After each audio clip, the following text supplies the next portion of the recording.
And now we're going to have a children's moment. This is our kids' lesson, and it's also our children's offering time. So don't forget to set aside your offerings at home in your children's offering jar or container. Well, it is officially December. So you know what that means. We've got a holiday coming up.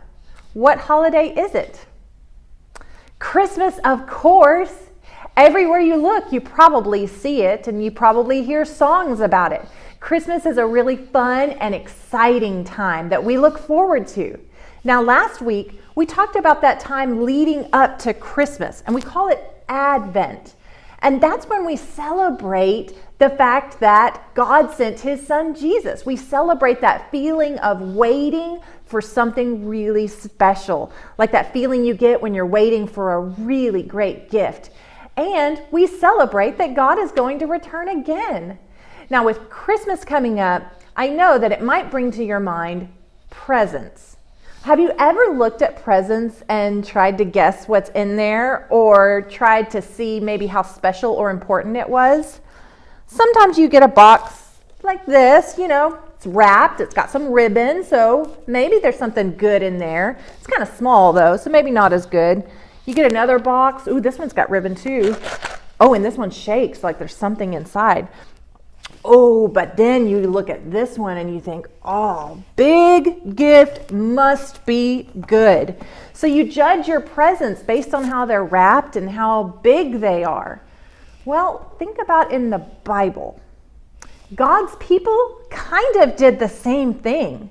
So before Jesus was born, God's people knew that he was going to send a Savior, but they didn't know who it was going to be.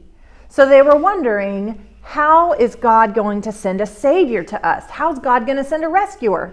Well, whoever he sends, they must be really big and powerful, and maybe they've got to be a king or something like that. That's who they were looking for. But God did something very different. God sent them a Savior, but not in the way that they expected. So we're going to read about that night that Jesus was born, the unexpected gift that God was giving his people. I'm going to read this from the Jesus Storybook Bible, published by Zondervan Kids. He's here. Everything was ready. The moment God had been waiting for was here at last. God was coming to help his people, just as he promised in the beginning. But how would he come? What would he be like? What would he do? Mountains would have bowed down. Seas would have roared. Trees would have clapped their hands. But the earth held its breath. As silent as snow falling, he came in. And when no one was looking, in the darkness, he came. There was a young girl who was engaged to a man named Joseph. Joseph was the great-great-great-great-great-great-grandson of King David.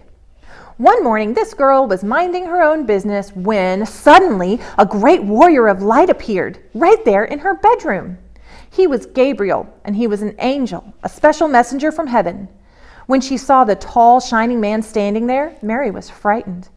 "You don't need to be scared," Gabriel said. "God is very happy with you."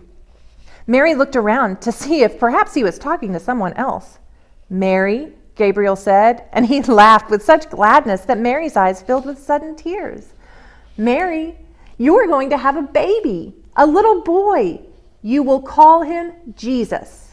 He is God's own son. He's the one. He's the rescuer." The God who flung planets into space and kept them whirling around and around? The God who made the universe with just a word? The one who could do anything at all?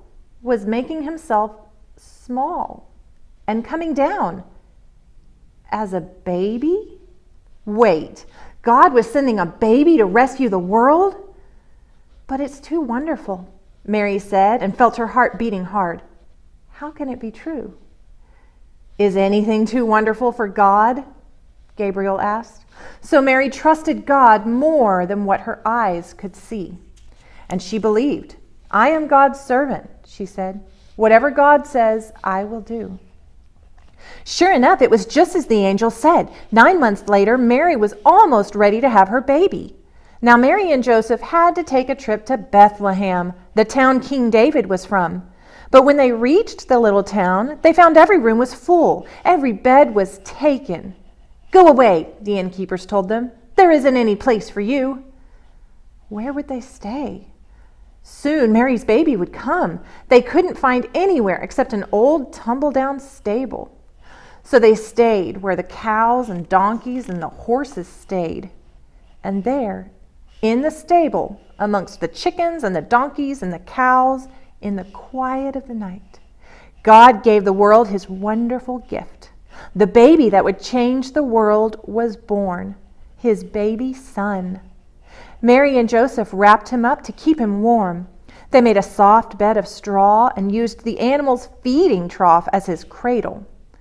And they gazed in wonder at God's great gift, wrapped in swaddling clothes and lying in a manger. Mary and Joseph named him Jesus, Emmanuel, which means God has come to live with us. Because, of course, he had. So this week, the word I want you to remember is Emmanuel. Emmanuel is another word for Jesus, and it means God with us. So God came to live with us, and God is with us still. Have a great week. I'll see you again soon.